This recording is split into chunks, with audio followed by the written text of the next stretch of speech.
मित्रों, जय माता की।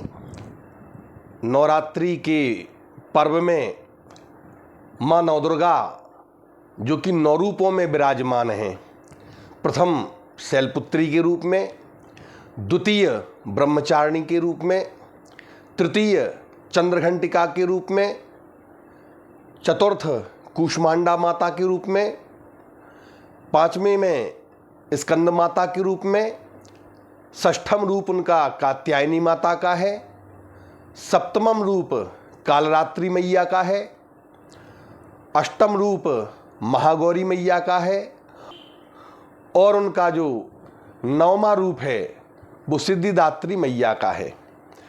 तो सज्जनों, माँ नवदुर्गा की आराधना के समय हमें कुछ विशेष बातों का ध्यान रखना चाहिए। इन विशेष बातों में हमें माता की पसंद और उनकी इच्छाओं का ध्यान रखते हुए माँ के 9 स्वरूपों में 9 प्रकार के प्रसाद और भोग का वर्णन आज हम आपको बता रहे हैं, जिसका हमें विशेष ध्यान रखना है। तो आइए हम जानते हैं।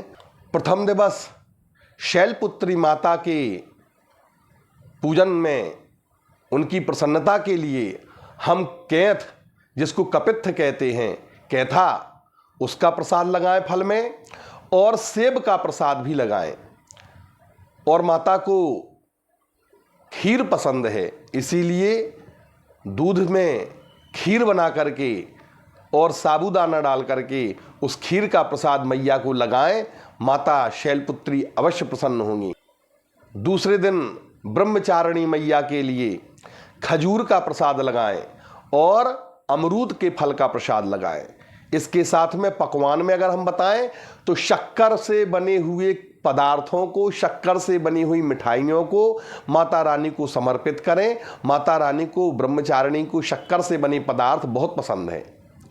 इसके बाद तृतीय दिवस चंद्रघंटिका माता के लिए फल में कदली फल, केला का फल और काजू और दूध से बने पदार्थ जितने भी हैं, जिनमें दूध डाल करके बनाया जाता है या दूध को पका करके बनाया जाता है, ऐसे समस्त पदार्थ माँ चंद्रघंटिका के लिए हम प्रसाद में लगा सकते हैं।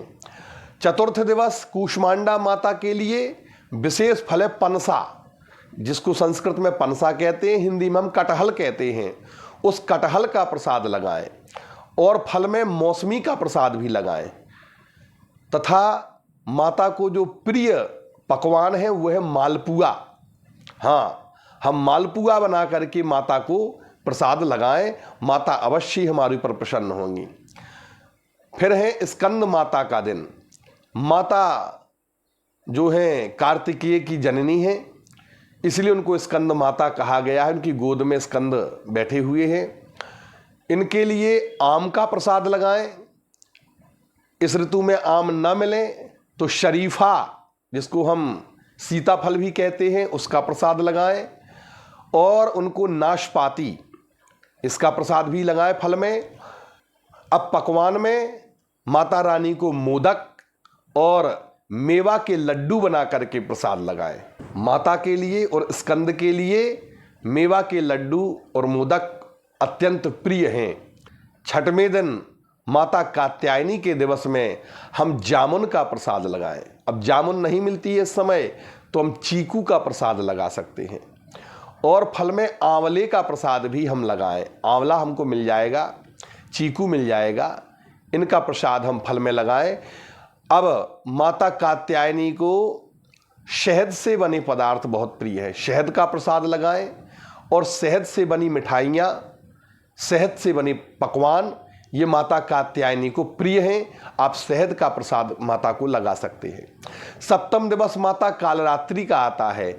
माता कालरात्रि ने रक्त बीज का रक्त शोणित पान किया था, इसलिए माता को रक्त दंतिका भी कहा गया है।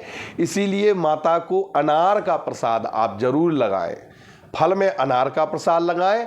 और एक विशेष फल माता को बड़ा प्रिय है, जो मैं आपको बताऊं, जो बड़ा गुप्त है, लोग आपको बताएंगे नहीं, वो है महुआ का प्रसाद। हाँ, माँ कालिका के लिए महुए का प्रसाद, महुए से बने पदार्थ और महुए से बने पकवानों को जरूर लगाएं। माँ कालिका आपके ऊपर प्रसन्न होंगी। और आपको इसके अलावा जो पकवान बनाना है वो गुड़ से बनाना है। आप गुड़ का प्रसाद लगाएं, गुड़ में ड्राई फ्रूट्स डाल करके उसका पकवान बना करके, चिक्की बना करके भी लगा सकते हैं। और जितने भी माँ के लिए बनाए पदार्थ उनमें गुड़ का प्रयोग अवश्य करें। माता कालिका को गुड़ बड़ा प्रिय है। इसके बाद महागौरी मैया, अष्टम दिवस इनको महागौरी कहा गया है। महागौरी मतलब जो हम गणेश जी के साथ में प्रत्येक पूजन में गौरी मैया का पूजन करते हैं, ये वही महागौरी मैया है। महागौरी मैया का पूजन सर्वप्रथम किया जाता है गणेश जी के साथ में। ये अभय प्रदान करने वाली हैं, हमारे यज्ञ को सुरक्षा प्रदान करने वाली हैं, हमारे जीवन में खुशियाँ, उन्नति और प्रगति प्रदान करने वाली हैं। इसीलिए माता का जो पूजन है उसमें विशेष फल, श्रीफल जिसको नारियल कहते हैं, नारियल का प्रसाद अवश्य लगाएं महागौरी मैया को। और फल में पपीता, हाँ पपीता का प्रसाद, पपाया, हाँ पपाया का प्रसाद आपको अवश्य लगाना है। और महागौरी मैया को भी दूध और सफ़ेद रंग के जितने भी पकवान हैं वो बना करके माता को प्रसाद में लगाएं। माता अवश्य ही आपके ऊपर प्रसन्न होंगी। महागौरी मैया आपको मनोवांछित वर प्रदान करेंगी, जो आपकी इच्छा होगी वो प्रदान करेंगी। महागौरी मैया को दूध के साथ साथ पिस्ता, बादाम और इसका हलवा बना करके अवश्य खिलाएं। पिस्ता बादाम का हलवा माता को बड़ा प्रिय है। साथ ही मिश्री, धागा वाली मिश्री का हम प्रयोग करेंगे, वो दूध में डाल करके माता को अवश्य ही प्रसाद लगाएं। माता आपको मनोवांछित वर प्रदान करेंगी और आपके प्रति सौम्य हो करके आपको, आपके परिवार को उन्नति, प्रगति तथा निरंतर आगे बढ़ने की प्रेरणा माता आपको प्रदान करेंगी। ये महागौरी मैया का आशीर्वाद आपको प्राप्त होगा। अब हम बात करें 9वें दिन सिद्धिदात्री मैया की, तो माता सिद्धिदात्री सिद्धि की देने वाली हैं। आपने जितना भी कार्य 9 दिन में किया है, 9 दिवस आपने जितनी भी माता की आराधना की है और जिस उद्देश्य से की है, जिस संकल्प को लेकर के आपने 9 दिन माता नवदुर्गा का आराधन किया है, वो सारा आराधन आपका सिद्धिदात्री मैया 9वें दिवस करेंगी। इसीलिए 9वें दिन की माता का नाम सिद्धिदात्री है। वो आपको सभी सिद्धियां प्रदान करने, सिद्ध करना माने आपके काम को सफल कर देना। तो आपके मन में सोचे कार्य को, सोचे हुए संकल्प को सफल करने का काम सिद्धिदात्री मैया का है। इसीलिए अंतिम दिवस सिद्धिदात्री मैया को प्रसन्न करना ये आपका काम है। इसीलिए माता को प्रसन्न करने के लिए द्राक्षा माने अंगूर का प्रसाद लगाएं और संतरे का प्रसाद लगाएं। फल में माता इनको ग्रहण करेंगी।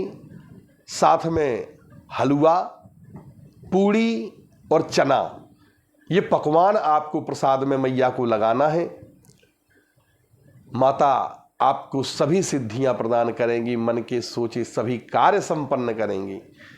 ये जरूर होगा, आप भाव से माता की पूजा इन सभी पदार्थों से करें। माँ नवदुर्गा के 9 रूपों में 9 कन्याओं को प्रसाद ग्रहण कराएं।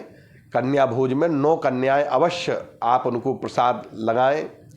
इसके पश्चात माँ नवदुर्गा की आराधना आपके लिए फलीभूत हो, माँ नवदुर्गा आपके ऊपर प्रसन्न हो, इसके लिए सच्चे मन से माता रानी की जो आराधना करता है, माता उसके ऊपर अवश्य प्रसन्न होती हैं। अब ये जो पदार्थ मेरे द्वारा बताए गए हैं, ये वास्तव में माता को प्रसन्न करने वाले हैं ही, लेकिन ये अनिवार्य नहीं हैं।